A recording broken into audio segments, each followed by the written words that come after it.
Polícia prende foragido do presídio de Lusiânia que praticava crimes nas paradas de ônibus. E você vai ver ainda. 5 cidades de Goiás realizam eleições suplementares para prefeito. Foi enterrado um menino de 5 anos atropelado em frente à casa por ônibus escolar em Cristalina. Em Lusiânia, a falta de combustível da Secretaria de Saúde prejudica tratamento de crianças em Brasília. É agora no Jornal Anhanguera, segunda edição.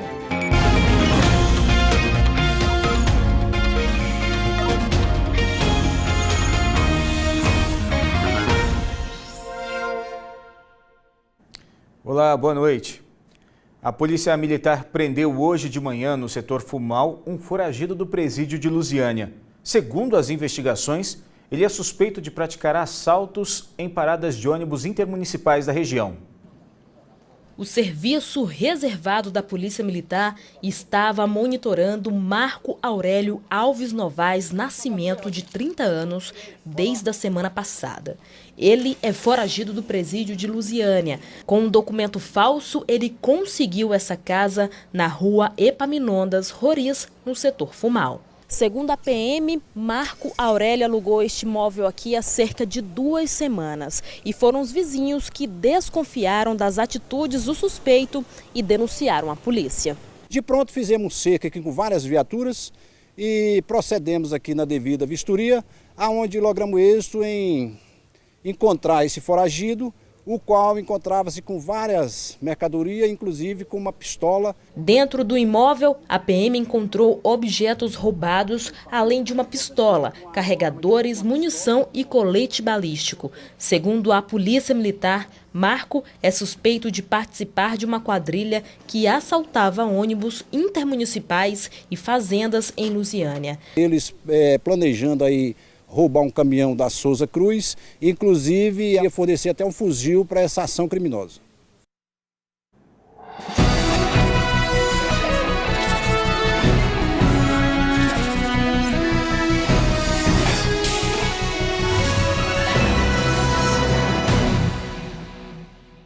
Cinco cidades de Goiás vão realizar no próximo domingo eleições suplementares para prefeito e vice-prefeito. A votação vai acontecer no mesmo dia do segundo turno para presidente da República. As 195 urnas de Planaltina de Goiás já foram recarregadas com os registros dos candidatos à presidência pelo segundo turno e à prefeitura. Planaltina é um dos 5 municípios do estado onde vão ser realizadas eleições suplementares. Como essa é uma votação atípica, no dia da eleição os mesários vão orientar os eleitores, que vão contar ainda com uma colinha dos candidatos nos colégios eleitorais. Nós afixamos os cartazes e a lista dos candidatos, então teremos a lista de candidatos para presidente e para prefeito.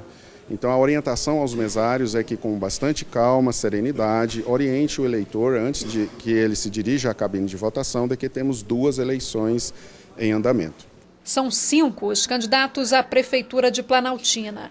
Elis Reis, do PTC, Hélio da Rede, João Abides, do MDB, Pastor André, do PRB e Vilmar Popular, do PPS. Em 2016, a população foi às urnas nas eleições municipais, mas em 2017 o prefeito eleito, Davi Alves Teixeira Lima, e a vice, Maria Aparecida dos Santos, tiveram os mandatos cassados. O então prefeito e a vice foram acusados de compra de votos nas eleições de 2016, além de abuso de poder econômico. Com a saída dos dois, quem assumiu a prefeitura foi o presidente da Câmara de Vereadores. Até que no mês passado, o TRE aprovou e definiu a data das eleições suplementares do município. Na mesma situação estão os municípios de Davinópolis, Divinópolis de Goiás, Serranópolis e Turvelândia. Em todos eles, a escolha do novo prefeito será feita neste domingo, para que não fosse preciso fazer uma nova convocação. Primeiro, o eleitor vota para presidente e depois para prefeito.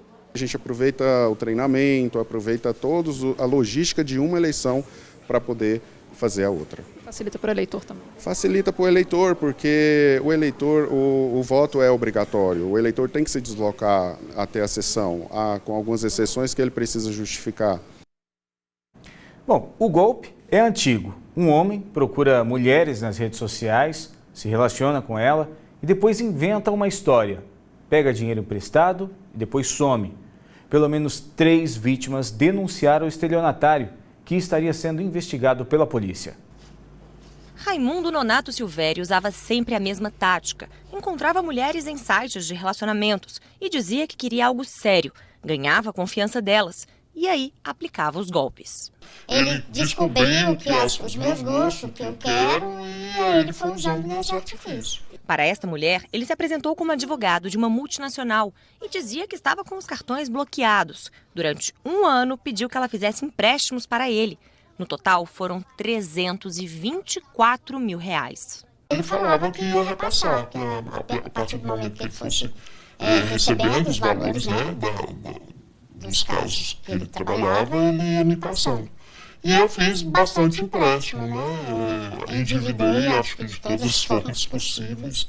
O namoro acabou quando o irmão dela, que é policial militar, viu a ficha criminal de Raimundo. 30 passagens por estelionato. Estas outras 2 mulheres também dizem que foram vítimas dele. Com elas, ele usou outro nome, Silvério Tatiolini, e dizia que era descendente de italianos. Inventou até um sotaque. Italiano, você que eu vou falar, hein? Esta mulher conta que pagou viagem, comprou carro e emprestou dinheiro a ele. Prejuízo de R$100 mil, que agora está sendo cobrado dela. Tem vários agiotas que estão com meus cheques. E eles estão me pressionando a pagar a dívida por ele. Esta outra percebeu o golpe depois de 3 meses de relacionamento. Ele pediu que, como eu tinha conta em bancos, para fazer um empréstimo no valor de 10 mil e referente a alguns cheques que ele pegou meu. Quando ela começou a cobrar, ele mentia. O Branco falou para mim, tá, que você falou que depositar R$1.000. Eu também, então eu depositei, não depositou. Raimundo Nonato está sendo investigado pela polícia, que está ouvindo testemunhas. Ele não prestou depoimento ainda. Nós tentamos falar com Raimundo, mas o celular deu direto na caixa postal. Segundo as vítimas, ele nunca devolveu nenhuma parte do dinheiro que deve a elas. E este não é um caso isolado. A Polícia Civil registra, em média, 30 ocorrências de estelionato por dia. Algumas com as mesmas características. Homens que seduzem mulheres que conhecem pela internet e pegam dinheiro delas. Em 2016, João Melo de Souza foi preso depois de fazer mais de 40 vítimas em 4 estados diferentes. João Melo fingia que era oficial do Exército e convencia mulheres a emprestarem dinheiro a ele. Uma das vítimas, aqui em Brasília, chegou a desembolsar R$100 mil. No mesmo ano, outro estelionatário foi preso. Além do prejuízo, Luiz Armando Silvestre Ramos chegou a engravidar 5 mulheres. Em 2015, um caso terminou de forma trágica. O chamado Dom Juan do Lago Sul fingia que era milionário para atrair mulheres ricas de Brasília. Antônio Carlos Guimarães fazia empréstimos no nome das vítimas para comprar carros. Os golpes, na época, somaram mais de R$300 mil. No mesmo ano, Antônio foi assassinado por um homem que queria se vingar de um golpe na venda de um carro. Pausa para os comerciais e daqui a pouco a gente mostra que foram inauguradas hoje 2 varas judiciais em Lusiânia. E o que deve dar mais agilidade aí nos processos. E ainda, os pais reclamam da interrupção de tratamento dos filhos em Brasília. Os detalhes eu te mostro já já.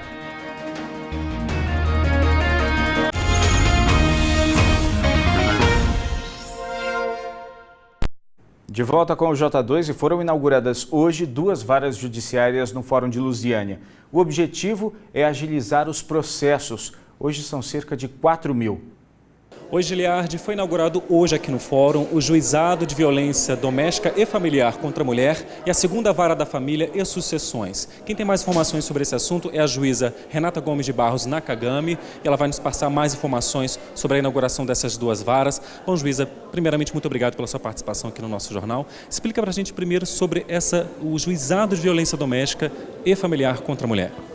O Juizado de Violência Doméstica e Familiar contra a Mulher é um pleito muito antigo do Poder Judiciário local. Já tínhamos solicitado a criação dessa unidade judiciária há bastante tempo e hoje é uma realidade, já está funcionando e é com muita satisfação que nós recebemos essa nova unidade judicial, onde serão julgados, processados e julgados casos que envolvem violência doméstica, né, mostrando que o interesse é da melhora da prestação jurisdicional para que as mulheres compreendam que não é normal esse tipo de violência que muitas vezes são submetidas. Então, creio que é uma medida que vai mostrar o fortalecimento dessa política de combate à violência doméstica e familiar.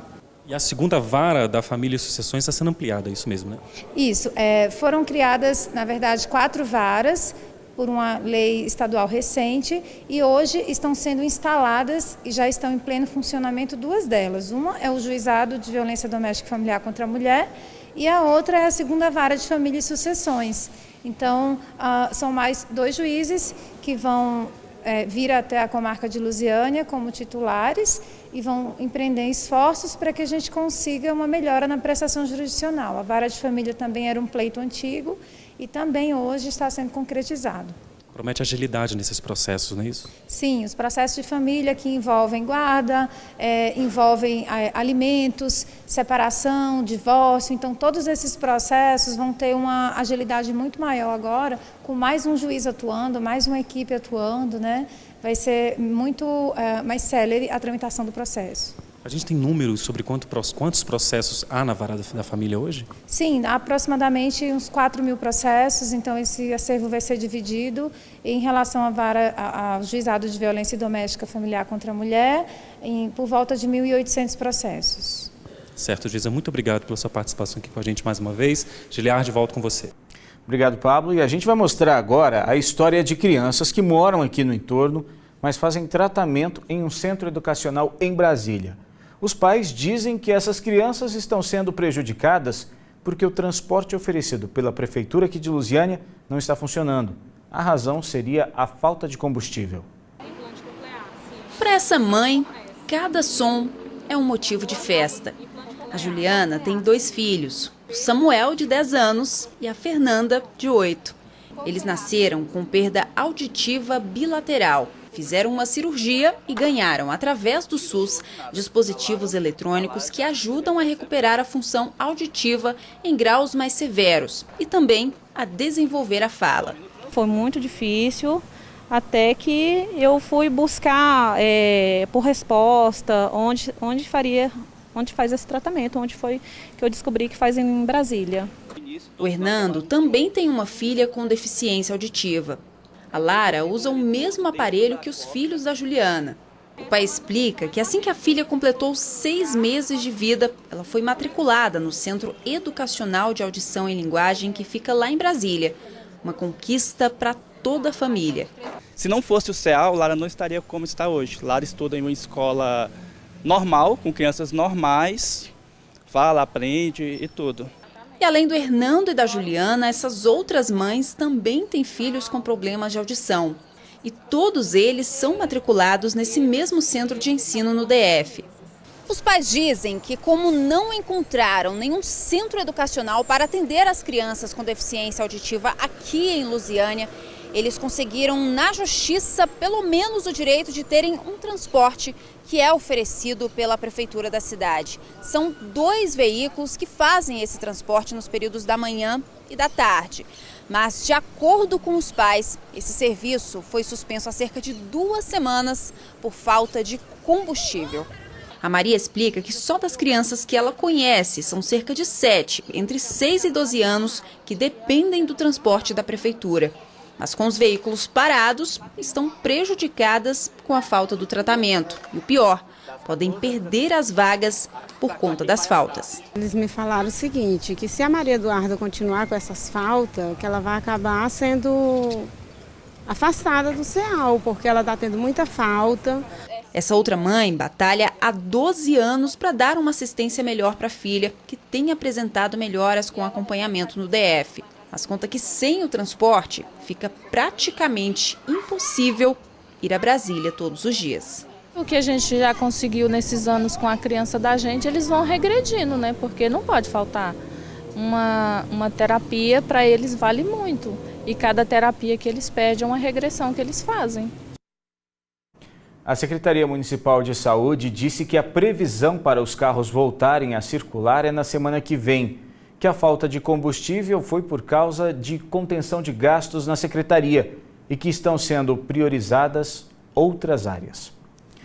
Um grave acidente na BR-050 entre Campo Alegre e Catalão deixou 3 pessoas mortas. O acidente foi hoje pela manhã com uma ambulância e uma carreta.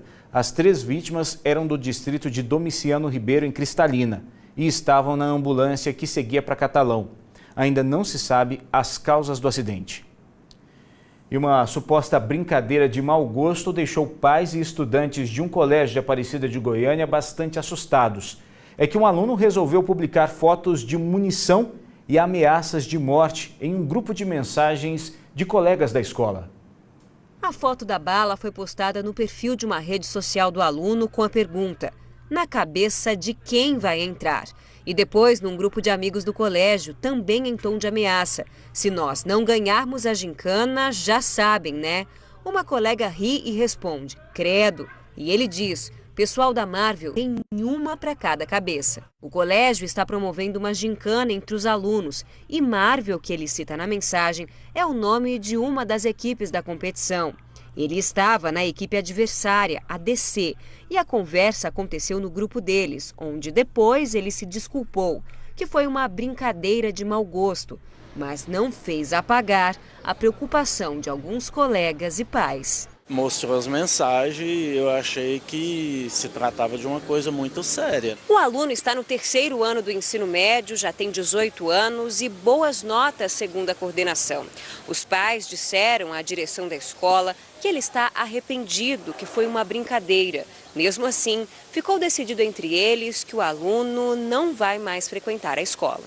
Essa colega diz que conhece o aluno desde a infância. Disse que ele é meio impulsivo, mas não acredita que ele faria qualquer mal a alguém. Eu acho que ele não foi só uma brincadeira, que ele não ameaçou ninguém de verdade, que ele não teria capacidade de fazer isso. Apesar de ter sido uma atitude extrema, eu não acho que vai acontecer nada, não.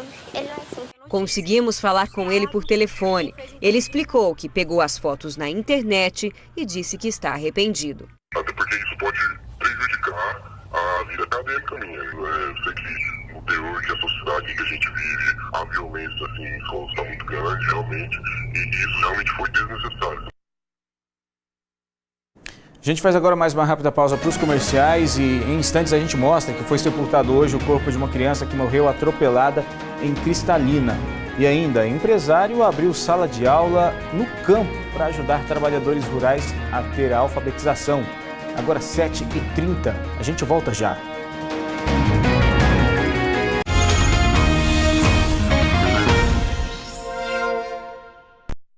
E foi sepultado hoje à tarde o corpo de uma criança de 5 anos que morreu atropelada ontem.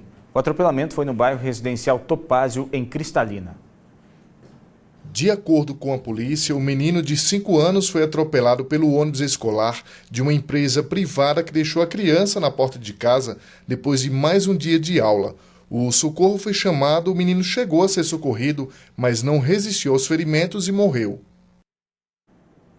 A alfabetização pode transformar vidas. Em Porangatu, um empresário abriu uma sala de aula no campo e está ajudando trabalhadores rurais a enxergar o mundo de um outro jeito, de uma maneira melhor. Pela manhã, seu Francisco acorda animado, ajeita os materiais e prepara para ir à escola, aos 65 anos de idade. O trajeto é de bicicleta. Até o destino são 6 quilômetros. O que para muitos é esforço, para ele é recompensa. Eu estava assim, como é que eu ficava num quarto fechado, janela e porta. Comecei a ler, foi meio que abrindo uma porta assim, clareou, viu o mundo todo claro. Segundo o último levantamento feito pelo IBGE, a taxa de analfabetismo de jovens acima de 15 anos e adultos é em torno de 20%, o que corresponde mais que o dobro da média nacional. Seu Luiz está feliz da vida. Quando chegou aqui não sabia ler e escrever. Hoje, ele já consegue assinar o nome e, com esforço, se arrisca na leitura de algumas palavras. Quem gosta dela, só eu. Me sinto outra pessoa. Lendo tudo. Gaguejando, mas vai. Aqui as histórias são parecidas. A necessidade de ajudar a manter a família acabou tirando muitos desses alunos do caminho da escola. Era só difícil estar lá pro mato trabalhando, esperando para arrumar as coisas para casa, né? Tinha que escolher um dos dois, né? Ou ir para a escola, ou então de comer para casa, né? Eu quero alcançar mais alguma coisa para frente. Com fé em Deus eu vou conseguir. São 25 alunos divididos em 2 turmas. O projeto começou em março deste ano e tem duração de 1 ano. Mas se engana quem pensa que eles querem parar por aí. Os alunos já têm interesse de até continuar a fazer o ensino fundamental 1 ou 2, já sonham. Eu vi que não era só ensinar a ler e escrever, eu ia mexer com a vida deles. O projeto de alfabetização dos moradores da zona rural foi idealizado por este empresário, que por meio de parcerias está conseguindo realizar um sonho. Esse projeto ele surgiu de um inconformismo que nasceu primeiro no coração de minha mãe e sempre sonhou em fazer. Esse inconformismo contagiou meu coração e foi contagiando, graças a Deus, o dos parceiros. Trabalho este que tem transformado vidas. Lembra do seu Francisco? Ele, que antes pedia a esposa para ler histórias de romances para ele, hoje já consegue escrever seus próprios versos. O 4 é importante, 4 pontos cardeais. 4 estações do ano, 4 pés tem um animal. Mas as coisas que eu disse não são lá muito comuns. Quem souber que conte outro ou que fique sem nenhum. E assim, nós encerramos o J2 de hoje. Para você, uma boa noite. Outras notícias do estado amanhã cedinho no Bom Dia Goiás. E a gente volta a se ver amanhã. Tchau.